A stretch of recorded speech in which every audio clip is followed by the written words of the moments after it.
said, tell him to pull up, right? I interpret that to mean hold your friends accountable. Hold the people around you accountable. What's up, you guys? We're gonna take this from my hallway with a good light into the kitchen. So let's head on into the kitchen because I'm preparing dinner and I'm trying to multitask. I'm a woman, I have that right, all right?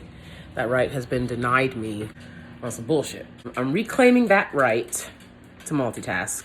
Let's talk about Rihanna's acceptance speech. So Rihanna received an award from the NAACP and she gave quite the speech.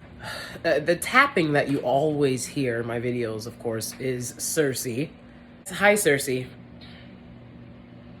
She gave quite the speech, and as an entertainer, as an actor, that's not typical. It's not a business that really wants to address those issues head on, the entertainment industry. You know, a lot of artists will say, I'll tell the story through my music, or let the movie speak for itself, or let the album speak for itself, right? And Rihanna addressed a very important issue. One, she acknowledges her blackness.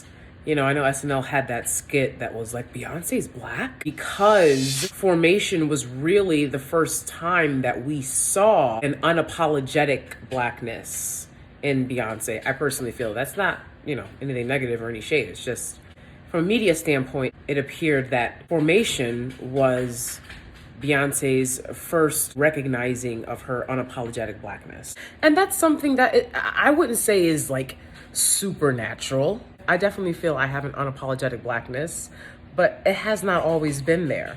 If you knew me 7 years ago, you know, it has not always been there. I was apologetically black.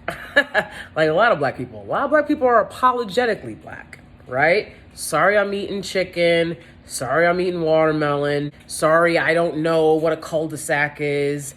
Sorry, I don't know what a hatchback is. Sorry, I'm not doing your little silly dances. Sorry, you know, it's a lot of apologizing because there's so much expectation. The unapologeticness of Ree has always included her blackness. I'll be honest, I purchased a Rihanna album before I purchased a Beyonce album on iTunes. I went to a Rihanna concert. I haven't gone to a Beyonce concert, because I don't have that kind of money. I see you guys talking about blowing your life savings. Rihanna had great prices for great seats. I was like 4th row. It was a really great show. Auntie. You know, I like them both. So back to Rihanna. That's my kissing ball. I was searching for a mistletoe and I couldn't find one. But Target had these kissing balls, and that's exactly what they called them, kissing balls. So because it's a kissing ball, not a mistletoe, I figure I'll leave it up all year, right? Kissing ball, you can kiss anytime. So let's get to it, what Rihanna had to say. And again, she's talking about race. While there are a lot of social issues that people feel are safe to talk about, race is still not one of them. In America, if you talk about race, my videos, for example, my videos that talk about the actual issues of racism in America, they don't get a lot of views, and or they get demonetized, and or it's a lot of hate and negativity. It's such a pushback about talking about race. Nobody wants to do it. Rihanna didn't get too much into detail with it, but she acknowledges it. Again, something that a lot of artists will straight out be like, please don't let me talk about race, please. Oh, but you'll talk about every other topic. So anyways, I think that might be one of the main reasons why, aside from what she says, people are really intrigued by Rihanna's latest acceptance speech.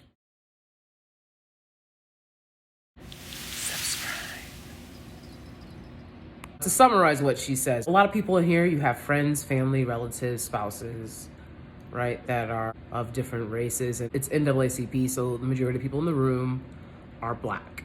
In this room full of black people, you all have friends that are different ethnicities, races, religions, etc., right? She said, raise your hand, and you better raise your hand. Most people in the room raise their hands, like, yes. I do have a friend a colleague, a spouse, etc., who is of a different race, religion, sex, etc. And she told this room of other successful Black people, hold your friends accountable.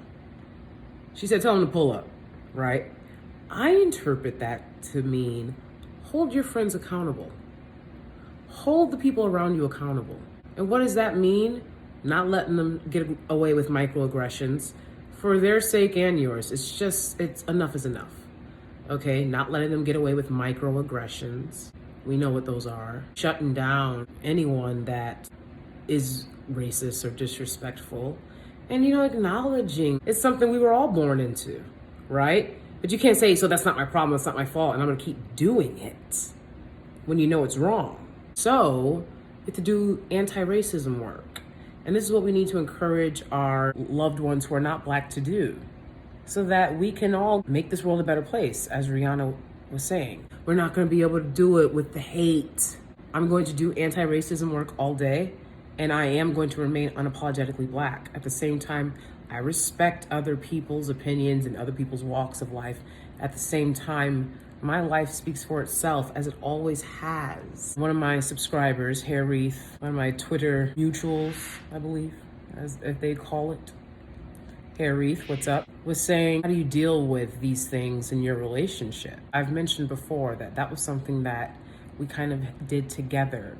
We learned together. We've been together for a long time. So as I was learning, he was learning.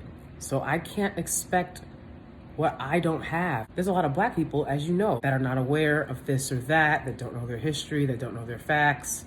So I think that, as long as people are putting in the work, then we can build allies and friendships and strong bonds of support amongst one another to make this world a better place. But we gotta be honest. So we have to accept accountability and keep holding ourselves to a higher standard and hold the people that are in your life to a higher standard. I personally believe choosing the struggle is being an apologetic Black person. I don't have to have a lot of bad days to prove that I'm Black.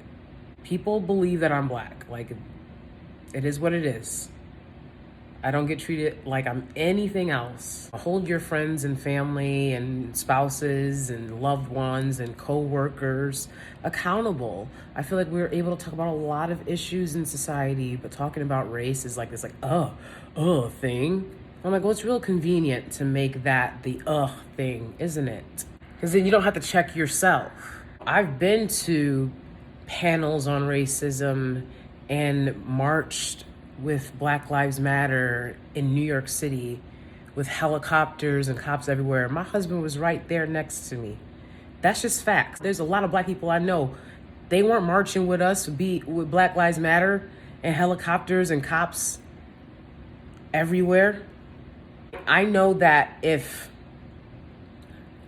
I was with someone and they were part of a group of people who were oppressed, I would do everything I can for them.